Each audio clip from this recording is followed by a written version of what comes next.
Son illər paytaxtda yeni tikili binalarla bağlı vətəndaşların aldadılması halları artmaqdadır. Aşağıda təqdim etdiyimiz şikayət də məhz bu qəbildən olan hüquqların kobud şəkildə pozulması ilə nəticələnmiş bir hadisə ilə bağlıdır. Müharibə iştirakçısı Quluzadə Rövşənin şikayətini təqdim edirik.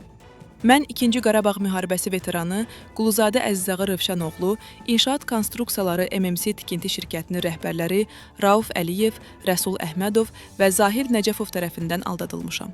2 il bundan öncə Yasamal rayonu Abbas Mirzə Şərifzadə 33 ünvanında yerləşən yeni tikili binadan 2 otaqlı 90 kvadrat metrlik mənzil əldə etmişəm. Təzəlikcə aşkar olundu ki, mənim mənzilim ikinci şəxsə satılıb. Rəhbərliyə müraciət etdikdən sonra bildirildi ki, onlar tərəfindən möhürlənən və imzalanan müqavilə yararsız imiş və mənim mənzilimi qaytarmaqdan boyun qaçırırlar. Mən heç kəsə icazə vermərəm ki, əzab-əziyyətlə, halal qazandığım pulla əldə etdiyim mənzili kimsə mənimsəsin. Bu cinayət işi ilə bağlı məhkəməyə və hüquq mühafizə orqanlarına müraciət etmişəm.